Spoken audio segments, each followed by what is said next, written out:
Hello students. तो आज आपके सामने एक नया वीडियो ला रहा हूँ जो कि बहुत ही इम्पोर्टेंट है।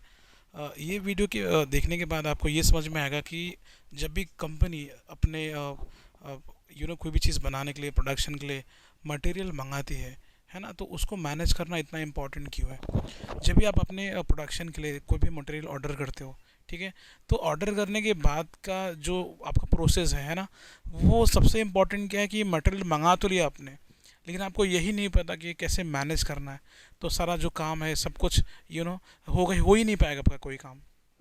तो सबसे पहला जो मेरा पॉइंट है जो कि बहुत इंपॉर्टेंट है कि मटेरियल ऑर्डर करने के बाद या मंगाने के बाद या इस प्रोक्योर करने के बाद उसे कैसे मैनेज करना है, दैट इज़ इम्पॉर्टेंट।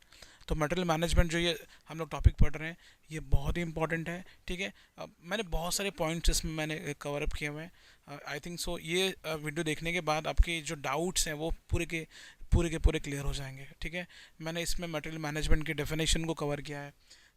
क्यों ज़रूरी है, why the question always arise, क्यों manage, why we should manage material always. ठीक है, वो मैंने कवर किया है। फिर there are different different process methods, वो सारी चीज़ें मैंने यहाँ पे ली हुई हैं। ठीक है, तो एक एक करके सारी चीज़ों को हम फ्रॉम द बिगिनिंग से देखते हैं कि क्या क्या हम यहाँ पे देख सकते हैं। ठीक है, लेट्स कंटिन्यू, देखते हैं क्या है इसमें।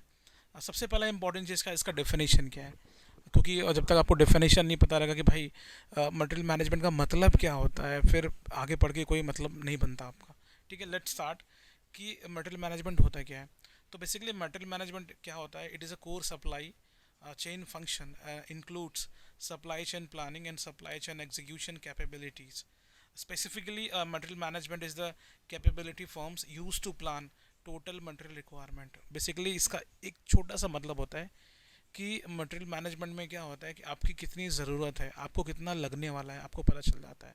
What is your actual requirement, you will come to know only with the help of manage, ये मटेरियल मैनेजमेंट के थ्रू आपको पता चलता है। अगर आपका प्रॉपर प्लानिंग बना लिया आपने, प्रॉपर आपको पता चल गया कि मटेरियल मैनेजमेंट है क्या, है ना, इससे आपको पता चलेगा कि आपकी एक्चुअल रिक्वायरमेंट क्या है, ताकि आपका प्रोडक्शन कंटिन्यू चलता रहे। सेकेंड जो इम्पोर्टेंट डेफिनेशन है यहाँ पे लिखा है, it has been given by Peter Bailey and David Farmer. what they are saying कि material management is used for the group of activities concerned with getting purchase material and services to point where they are economically useful। ठीक है, इन्होंने भी एक अच्छा definition दिया। इनके हिसाब से मटेरियल मैनेजमेंट का मतलब क्या होता है, जो आप खरीदते हो, है ना, और उसका इस्तेमाल आप सर्विसिंग के लिए करते हो। बेसिकली हम मटेरियल यूज़ करते हैं, मतलब लेते हैं, परचेस करते हैं, प्रोक्योर करते हैं, और फिर हम क्या करते हैं, हम उसे एक पॉइंट पे सर्विस, मतलब मटेरियल खरीद के सर्विसिंग करना is also part of material management. ठीक है, ये भी बहुत इंपॉर्टेंट डेफिनेशन है। ठीक है, इसमें मटेरियल का मतलब सर्विसिंग के रूप में फॉर्म किया गया है कि आप मटेरियल लेके लोगों को सर्विस कैसे देते हो, तो वो यहाँ पे बताया गया है। वाई मटेरियल मैनेजमेंट, मैंने आपको पहले ही बोला था। ऑब्जेक्टिव मतलब क्यों मटेरियल को मैनेज करना चाहिए, तो बहुत इंपॉर्टेंट चीज़ इसमें बताया गया है कि why we should manage material. A major part of material management is ensuring materials going into production are correct and of high value। सबसे इम्पोर्टेंट चीज़ क्या है कि जब हम प्रोडक्शन करते हैं, जो भी मटेरियल यूज़ करते हैं ना, हमको करेक्ट कितना प्रोडक्शन में डालना चाहिए, है ना, और जो भी हम यूज़ करते हैं, माइट भी, हाँ, जो मटेरियल हम यूज़ कर रहे हैं उसकी वैल्यू बहुत ज़्यादा है। जब मटेरियल की वैल्यू ज़्यादा होती है ना बेटा, उसका इंटेंसिव केयर करना पड़ता है। You have to be very careful while using such kind of material which are having higher value. तो आपको स्पेसिफिकली उसको देना पड़ता है, देखना पड़ता है, दैट इज़ वेरी इंपॉर्टेंट। ठीक है, this helps to keep production running smoothly and improves overall finished good quality. ये भी इंपॉर्टेंट चीज़ है कि इससे आपको ये फ़ायदा होता है कि आपका जो प्रोडक्शन है वो स्मूथली चलते रहता है ना, आपके प्रोडक्टिविटी में इम्प्रूवमेंट आता है, और ओवरऑल जो है वो क्वालिटी, जो अच्छी क्वालिटी का जो गुड्स है वो बाहर आता है। क्योंकि अगर आपको पता है कि मटेरियल किस तरह से मैनेज करना है, तो जाहिर सी बात है आप अपने आउटपुट पे स्पेशल फोकस कर सकते हो। आपका जो आउटपुट आएगा वो बहुत ही अच्छी क्वालिटी का रहेगा, वो भी आपको फ़ायदा है। It aims at improve productivity. it is used to reduce the cost, which increases profitability and streamlines the production। ये भी इम्पॉर्टेंट चीज़ है कि जब भी आप मटेरियल को मैनेज करते हो, है ना, तो आपका जो ओवरऑल कॉस्ट है वो कम हो जाता है, उस चीज़ को बनाने का खर्चा कम हो जाता है। जब खर्चा कम होता है तो आपका प्रॉफिट ऑटोमेटिकली बढ़ जाता है ना। जब जो चीज़ आप पहले एग्जांपल लेता हूँ, जो चीज़ आप पहले 10 रुपीज़ में पर यूनिट बनाते थे, लेकिन with the help of material management वो चीज़ अभी आप 8 रुपीज़ में बना रहे हो, तो सीधा आपका 2 रुपये कॉस्ट कम हो गया। जब आपका 2 रुपये कॉस्ट कम होगा बेटा, तो 2 रुपये आपका प्रॉफिट भी अपने आप बढ़ जाएगा। तो ये चीज़ इंपॉर्टेंट है, यहाँ पे हमें मटेरियल मैनेजमेंट बताता है, ठीक है। फिर एक इंपॉर्टेंट क्या है, 5 आवर्स ऑफ मटेरियल मैनेजमेंट। ये भी क्वेश्चन कई बार एग्जाम में पूछे जाते हैं कि what are the hours of, ये वैसे भी बहुत पहले भी हमने पढ़ा हुआ है, ऐसा नहीं पढ़ा हुआ है, बहुत पहले भी हमने पढ़ा कि what are the 5 hours of management, material management. एक होता है रिफ्यूज़, ठीक है, एक होता है रिड्यूस, एक होता है रीयूज, एक होता है रीपर्पज एंड रीसाइकिल, ठीक है। तो रिफ्यूज़ का मतलब क्या होता है, वैसे आपने डिफ्यूज़ सुना होगा, डिफ्यूज़ मतलब ख़त्म करना, मतलब कोई चीज़ ऐसी है जो पूरी तरह से ख़त्म हो चुकी है, हम उस चीज़ को वापस से इस्तेमाल कर रहे हैं, ठीक है। रिड्यूस का मतलब क्या होता है कि जहाँ पे आपको लगता है कि आपकी आपकी चीज़ें ख़राब हो रही है, रिड्यूस कम हो रही है ना। या तो ऐसा भी हो सकता है कि हम ऐसा कर सकते हैं कि जहाँ पे मटेरियल का इस्तेमाल हम बहुत ज़्यादा कर रहे हैं, है ना, ट्राई टू अवॉइड इट, क्योंकि कभी कभी एक्सेस यूज़ करने से वेस्टेज होता है। तो हम लोग यहाँ पे क्या करते हैं, we are trying to reduce the excess wastage, जैसा बोल सकता हूँ। हम जो वेस्टेज है उसको कम करने की कोशिश कर रहे हैं, क्योंकि मटेरियल मैनेजमेंट में रिड्यूस का मतलब ये होता है कि आपकी जो बर्बादी हो रही है उसको कम करना। रीयूज़ मतलब जितना हो सके, अगर आपको लगता है कि कोई चीज़ आप बार बार इस्तेमाल कर सकते हो, तो उसे try to use it at optimum level, उसको बार बार इस्तेमाल करने की कोशिश करो, और एट ऑप्टिमम लेवल अगर आप रीयूज़ कर सकते हो। रीपर्पस, इसका भी बहुत इंपॉर्टेंट चीज़ है, आपको ये देखना, अगर आपको ये भी समझना है मटेरियल मैनेजमेंट के बारे में कि purposely how to use the material, क्योंकि देखो किसी भी चीज़ का अगर आप प्लानिंग नहीं करोगे तो वो आपको पूरी तरह से क्लियर नहीं हो पाएगा, ठीक है। रिसाइकल, रिसाइकल तो आपने बहुत बार सुना है ये चीज़। रिसाइकल मतलब क्या, जो चीज़ें लगती है कि वेस्टेज है उसे वापस से रिसाइकल करके यूज़ करना, तो ये भी बहुत इंपॉर्टेंट चीज़ है, ठीक है, ठीक है। तो बहुत इंपॉर्टेंट है वो। तो मैंने आपको बताया what are the 5 hours of material management, ये वैसे भी आपने पढ़ा हुआ है, ठीक है, वैसे भी आपने पढ़ा हुआ है।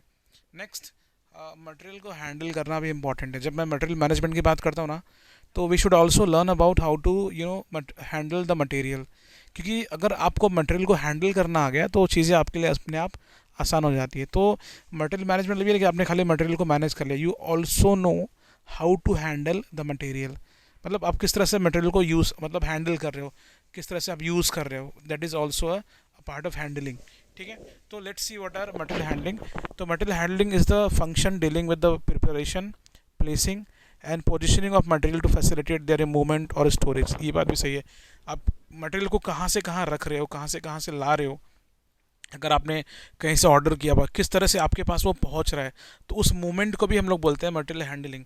तो कहाँ पर आप स्टोर कर रहे हो, लाने के बाद आपने कहाँ पे उसको रखा है, क्या सेफ़ है वहाँ पे, अगर सेफ़ है तो अच्छी बात है, तो वो भी it is a part of your material handling, ठीक है। This function involve every consideration of the product except the actual processing operation. इसमें सब कुछ आता है, लेकिन आपका इसमें प्रोसेस जो है ऑपरेशन का इसमें नहीं आता। जब आप प्रोडक्शन की बात करें बेसिकली, तो इसमें प्रोडक्शन इन्वॉल्व नहीं होता, बाकी सब कुछ मटेरियल डिज़ाइन मटेरियल हैंडलिंग में सब कुछ आता है। मटेरियल हैंडलिंग में हर चीज़ आता है एक्सेप्ट एक्चुअल प्रोसेसिंग ऑपरेशन। इसमें हर चीज़ आता है, मटेरियल को स्टोर से लेके यहाँ से वहाँ मूवमेंट करा के उसको मशीन तक पहुँचा के, हर चीज़ मटेरियल हैंडलिंग में आता है, एक्सेप्ट किसके, प्रोसेसिंग ऑपरेशन के अलावा। In many cases handling is also included as an integral part of the process. बहुत सारे केसेस में मटेरियल हैंडलिंग जो होता है वो इंटरनल पार्ट होता है प्रोसेस का। Through scientific material handling considerable cost reduction and production cycle time can be achieved. मतलब हम चाहें तो साइंटिफिकली प्रोसेस को यूज़ करके मटेरियल को अच्छे से हैंडल कर सकते हैं। इसका मतलब है कि जहाँ तक कोशिश करो कि साइंटिफिक वे से मटेरियल को हैंडल किया जाए, with the help of proper equipment, proper facility, proper science का इस्तेमाल करके हम मटेरियल को अच्छे से हैंडल कर सकते हैं। ये मटेरियल हैंडलिंग का ऑब्जेक्टिव क्या है, तो मैंने तो बेसिकली बहुत कम ऑब्जेक्टिव लिया है, देयर आर मेनी ऑब्जेक्टिव। पहला क्या है, आपका जो कॉस्ट है कम होता है। देखो आपका नुकसान नहीं होगा अगर आप प्रॉपर्ली मटेरियल्स को हैंडल करते हो ना, तो आपको कोई डैमेज, कोई नुकसान होने ही वाला नहीं है। जब कोई नुकसान नहीं होगा तो आपका कॉस्ट अपने आप बच जाएगा। फिर क्या है, आपकी कैपेसिटी बढ़ जाती है, सही बात है ना, कैपेसिटी तो बढ़ेगी आपकी अपने आप। इम्प्रूवमेंट इन वर्किंग कंडीशन, आपका ये भी चीज़ है कि आपके वर्किंग कंडीशन में इम्प्रूवमेंट आता है, दैट इज़ वेरी इंपॉर्टेंट। क्योंकि अगर आप प्रॉपर्ली मटेरियल को हैंडल कर रहे हो ना, तो आपके वर्किंग कंडीशन में अपने आप अच्छा हो जाता है। रिड्यूस्ड वेस्ट, मैंने आपको पहले बताया कि आपका जो वेस्टेज है वो कम हो जाता है अगर आप प्रॉपरली, क्योंकि डैमेज तो होने का, देखो अगर चीज़ों को सही तरीके से हैंडल किया जाएगा ना तो आपका वेस्टेज अपने आप कम हो जाता है, अपने आप आपका नुकसान कुछ भी नहीं होता।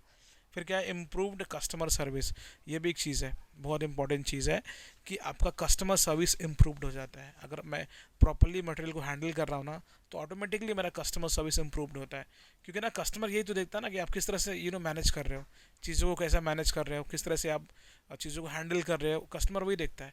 और कस्टमर देख के डिलाइट होता है कि भाई ये बंदे बहुत अच्छे हैं कि इतना केयरफुली काम कर रहे हैं हर चीज़ को। तो जो चीज़ केयरफुली आप जो बंदा काम करता है, जो प्रॉपरली चीज़ को हैंडल करता है ना, वो तो कस्टमर अपने आप हैप्पी होते हैं, और कस्टमर के सर्विस में भी इम्प्रूवमेंट अपने आप आता है। हाउ टू हैंडल मटेरियल, ये भी इंपॉर्टेंट है कि किस तरह से हम मटेरियल्स को हैंडल कर सकते हैं। अब देखो मैंने अभी भी बात किया इस चीज़ की कि इसका ऑब्जेक्टिव क्या है, तो मटेरियल को कैसे हैंडल किया जाता है वो भी इंपॉर्टेंट है, ये सबको आना चाहिए। Avoid lifting material from floor और वाइल सीटेड, हम लोग जहाँ तक अवॉइड करो जिस मटेरियल को आपको उठाना पड़े इस फ्लोर से उस फ्लोर तक, तो अवॉइड करो। ट्राई टू यूज, मैंने क्या बोला, try to use scientific way, जहाँ तक उसके साइंटिफिक तरीके से उसको यहाँ से वहाँ शिफ्ट करो। कई लोग क्या तो उठा के लेके जाते हैं, तो लिफ्टिंग नहीं करना है। आप क्या करते हो, 10 लोगों को बुलाते हो, 10 मजदूर को बुलाते हो, उठा के लेके चलते, नहीं वो नहीं करना आपको, उसमें गलती हो सकती है। लेकिन अगर आपके पास साइंटिफिक इक्विपमेंट है, आप उसे आराम से यहाँ से वहाँ हैंडल कर सकते हो, तो वो चीज़ आपको आपको लिफ्टिंग अवॉइड करना है। Make use of available handling aids, आपके पास जो जो हैंडलिंग इक्विपमेंट्स है उसका इस्तेमाल करने का, जैसे कि मैंने आपको बोला अभी भी साइंटिफिक तरीके से ये करने का। रिफ्रेन फ्रॉम यूजिंग सडन और जर्की मूवमेंट, सडनली आपको कोई काम नहीं करना, अचानक में नहीं चलो फटाफट करते, नहीं, आपको प्रॉपर प्लानिंग के साथ जाना है। अगर कोई मटेरियल आप हैंडल कर रहे हो तो तुरंत नहीं कि चलो फटाफट भागो करते, नहीं, आपको घाई नहीं करना है, आपको प्रॉपर प्लानिंग के साथ वो चीज़ करना है। Never lift a load over an obstacle, overloading नहीं करना है आपको। अगर आपको लगता है कि आप इतने ही मटेरियल को यहाँ वहाँ कैरी कर सकते हो तो उतना ही अपने अपने औकात में, हाँ, ज़्यादा ओवरलोडिंग नहीं करने का। कई बार क्या होता है कि देखो गवर्नमेंट ने भी नियम निकाला हुआ है, पता है गवर्नमेंट ने क्या नियम निकाला कि इससे ज़्यादा क्विंटल या किलो आप यहाँ से वहाँ ट्रांसपोर्टेशन में वो ट्रक में नहीं लेके जा सकते, लेकिन लोग ओवरलोडिंग करते हैं ज़्यादा पैसा कमाने के चक्कर में, अपना पैसा बचाने के चक्कर में, तो वहाँ पे नुकसान होता है। Perform lift in areas with adequate floor footing space and lighting, ये जहाँ पे हो सकता है लिफ्ट वहाँ पे होना चाहिए प्रॉपरली। देखो लिफ्ट होने से ना कभी चीज़ें, बहुत सारी चीज़ें आसान हो जाती है। अब आप सीढ़ियों से लेके जाओगे उससे अच्छा लिफ्ट में अगर वो चीज़ आता है तो वो करने की कोशिश करो। अभी भी आप देखो ना बेटा, बड़े बड़े मॉल्स में ना आप जाओगे तो वहाँ पे बड़े बड़े लिफ्ट्स होते हैं, तो क्यों होते हैं, ताकि बड़े बड़े आइटम्स को वहाँ आसानी से ऊपर लेके जा सके। सीढ़ियों से ले जाओगे वहाँ पे डैमेज होने का चांसेस बहुत ज़्यादा रहेगा, ठीक है। Modify objects and redesign jobs to make moving easier, जितना हो सके ना चीज़ों को रिडिज़ाइन करो। रिडिज़ाइन करने से क्या होता है पता है, पहली बात तो रिडिज़ाइन करने से क्वालिटी में सुधार होता है ना, लोगों को चीज़ें समझ में आने लगती है। क्योंकि कभी जो चीज़ें लोगों ने पहले किया हुआ है ना, वो उसको कितना ट्राई टू इम्प्रूव इट, उसको इम्प्रूव करो। इम्प्रूव करने के बाद हो सके तो अगर होता है पॉसिबिलिटी तो उसे रिडिज़ाइन करो, ताकि वो आराम से यहाँ वहाँ मूव हो जाए, ठीक है। There are many many articles, हाँ, देर आर मेनी चीज़ें, बहुत सारे साइंटिफिक इक्विपमेंट्स होते हैं जहाँ से हम चीज़ों को यहाँ वहाँ कर सकते हैं। तो ये वीडियो में और भी है, there are what are the inventory control techniques, हम इन्वेंट्री को मतलब अपने मटेरियल को किस तरह से कंट्रोल कर सकते हैं। तो ये चीज़ें आपने पहले भी पढ़ी होगी, लेकिन फिर भी मैं आपको बता देता हूँ कि एक तो होता है एबीसी क्लासिफिकेशन, एबीसी मतलब ऑलवेज बेटर कंट्रोल, ठीक है। इसमें बेसिकली आइटम्स को तीन पार्ट्स में बांटा गया, इसमें आइटम्स को तीन पार्ट्स में बांटा गया है। एक होता है ए क्लास के जो आइटम्स होते हैं वो बहुत हाई वैल्यू के होते हैं, बी क्लास के जो आइटम्स होते हैं वो थोड़े कम वैल्यू के होते हैं, और सी क्लास के आइटम्स जो होते हैं एकदम कम वैल्यू के होते हैं। लेकिन इसमें सबसे बड़ा डिफरेंस क्या है कि जो ए क्लास का आइटम है जो बहुत हाई वैल्यू का है वो बहुत कम मात्रा में होता है, उसकी क्वांटिटी बहुत कम होती है। जो बी क्लास का आइटम होता है वो मॉडरेट वैल्यू का होता है, उसका वैल्यू मीडियम होता है, तो वो मीडियम क्वांटिटी में होता है। लेकिन जो सी क्लास की वैल्यू, जिसकी सी क्लास का जो आइटम है जिसकी वैल्यू बहुत कम है, वो सबसे ज़्यादा मात्रा में होती है, उसका क्वांटिटी सबसे ज़्यादा होता है। तो ये है ABC क्लासिफिकेशन। फिर होता है FSN। FSN मतलब क्या होता है, fast moving, slow moving and non moving. इसमें मटेरियल को तीन हिस्सों में बांटा गया है। फास्ट मूविंग वो मटेरियल है जिसका हम बहुत ज़्यादा इस्तेमाल करते हैं, जो बहुत जल्दी हमारे पास आता है और बहुत जल्दी हमारे पास से चले भी जाता है।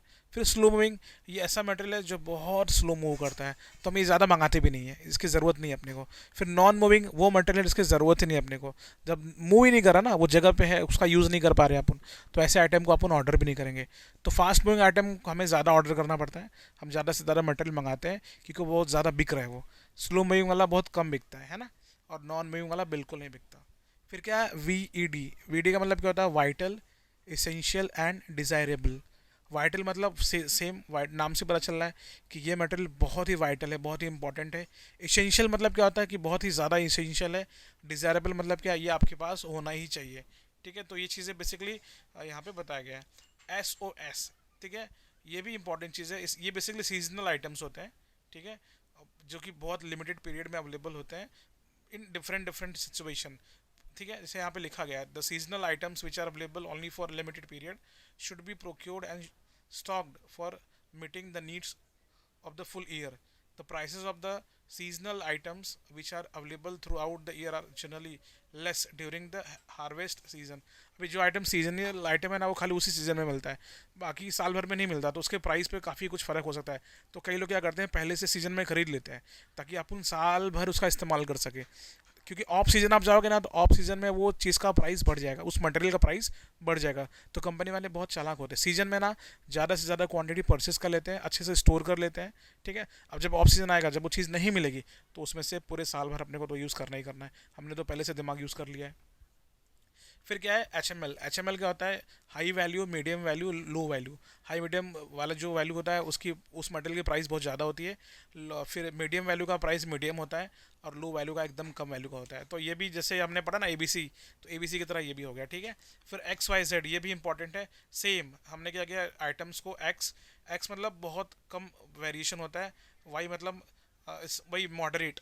ठीक है, और फिर ये जो जेड वाला होता है, वही सेम टू सेम। अभी हमें लिखा the X Y Z analysis is very way to classify inventory items according to variability of their demand. X very little variation, ठीक है, X items are characterized by steady turnover time, future demand can be reliably forecasted। ठीक है, ये भी उतना ही decide किया है, मतलब बांटा गया है एक्स वाई जेड क्लासिफिकेशन को भी, कि अब देखो एक्स में क्या बोला कि बहुत कम वेरिएशन होता है, मतलब इसकी ज़्यादा ज़रूरत अपने को नहीं है। ठीक है, वाई की शायद ज़रूरत आप ऐसा हो सकता है कि मीडियम ज़रूरत हो, उसका रिक्वायरमेंट मीडियम हो, और जेड मतलब उसका रिक्वायरमेंट, उसका जो वेरिएशन बहुत ज़्यादा होगा, क्योंकि वो अपने को बहुत ज़्यादा चाहिए रहेगा। ठीक है, तो ये चीज़ें अपने यहाँ पे है। फिर लास्ट में बेसिकली वीडियो में आपको यही सब बताया गया है। ठीक है, वीडियो में आपको ज़्यादा कुछ मैंने ये नहीं किया, लेकिन मटेरियल मैनेजमेंट की जब मैं बात करूँगा, तो सबसे बड़ा उसका डेफिनेशन आपको याद होना चाहिए। फिर क्यों करना चाहिए मटेरियल मैनेजमेंट, ठीक है, फिर what are the 5 hours of material management, फिर how to handle the material, ठीक है, इसका ऑब्जेक्टिव क्या है, why we should handle the material, ठीक है, how to handle the material, किस तरह से करना चाहिए, ठीक है, इसके कंट्रोल टेक्निक्स क्या है, what are the inventory control techniques, ABC classification, FSN, VED, SOS, सारी लिखने की जरूरत नहीं पड़ती, ओनली आई थिंक 5 to 6 लिखने की जरूरत पड़ती है, तो मैंने 6 पॉइंट वहाँ पे कवर किया गया। वीडियो में बस इतना ही था बेटा।